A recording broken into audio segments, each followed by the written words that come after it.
ನಾಳೆ ತಾರೀಕು 14ನೇ ತಾರೀಕು ಬೆಳಗ್ಗೆ 10 ಗಂಟೆಗೆ ಪರಮ ಪೂಜ್ಯ ಸಿದ್ಧಲಿಂಗ ಶ್ರೀಗಳು ಕಾಲಜ್ಞಾನದ ಮಠ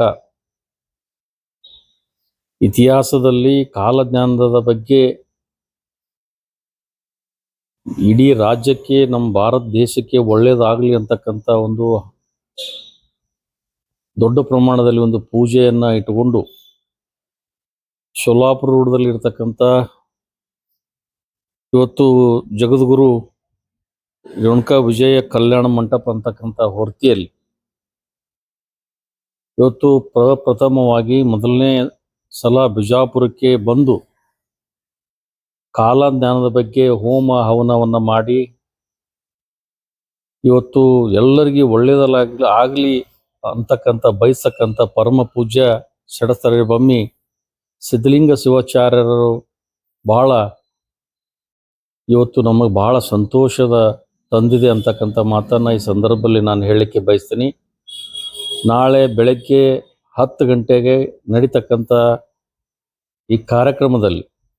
ವಿಜಯಪುರ ಜಿಲ್ಲೆಯ ಜನತೆ ಮತ್ತು ಎಲ್ಲ ಕ್ಷೇತ್ರದ 8 ವಿಧಾನಸಭಾ ಕ್ಷೇತ್ರದ ಜನತೆ ಪರಮ ಪೂಜ್ಯರ ಆಶೀರ್ವಾದವನ್ನು ಪಡಿಬೇಕು. ಆ ಕಾರ್ಯಕ್ರಮದಲ್ಲಿ ತಾವೆಲ್ಲ ಭಾಗಿಯಾಗಬೇಕು ಅಂತಕ್ಕಂಥ ಇವತ್ತು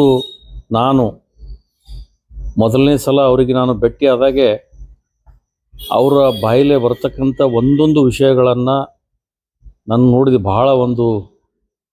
ನನ್ನ ಮನಸ್ಸಿಗೆ ಆ ಸಂತೋಷ ತಂದಿದೆ ಅಂತಕ್ಕಂಥ ಮಾತನ್ನು ಈ ಸಂದರ್ಭದಲ್ಲಿ ನಾನು ಹೇಳಲಿಕ್ಕೆ ಬಯಸ್ತೀನಿ. ಆ ದಿಶೆಯಲ್ಲಿ ನಾಳೆ ತಾವೆಲ್ಲರೂ ಕೂಡಿ ಪರಮ ಪೂಜ್ಯರ ಅಗ್ನಿಹೋತ್ರ ಕಾರ್ಯಕ್ರಮದಲ್ಲಿ ತಾವೆಲ್ಲರೂ ಭಾಗಿಯಾಗಬೇಕು ಅಂಥೇಳಿ ವಿನಂತಿಪೂರ್ವಕವಾಗಿ ತಮ್ಮೆಲ್ಲರಿಗೂ ನಾನು ಈ ಸಂದರ್ಭದಲ್ಲಿ ಕೇಳ್ಕೊಳ್ಳೋಕ್ಕೆ ಬಯಸ್ತೇನೆ. ಸೋಲಾಪುರ ರೋಡ್ ಹೊರ್ತಿ ಮತ್ತು ಅಲ್ಲಿ ಇರ್ತಕ್ಕಂಥ ಜಗದ್ಗುರು ರೇಣುಕಾ ವಿಜಯ ಕಲ್ಯಾಣ ಮಂಟಪದಲ್ಲಿ ಸಮಯ ಬೆಳಗ್ಗೆ 10 ಗಂಟೆಗೆ ಆ ಕಾರ್ಯಕ್ರಮದಲ್ಲಿ ಎಲ್ಲರೂ ಬಂದು ಭಾಗಿಯಾಗಬೇಕಂತಕ್ಕಂಥ ಒಂದು ವಿಶೇಷ ಮನವಿಯನ್ನು ತಮ್ಮೆಲ್ಲರಿಗೆ ನಾನು ಹೃತ್ಪೂರ್ವಕವಾಗಿ ಮಾಡಿಕೊಳ್ಳೋಕ್ಕೆ ಬಯಸ್ತೇನೆ.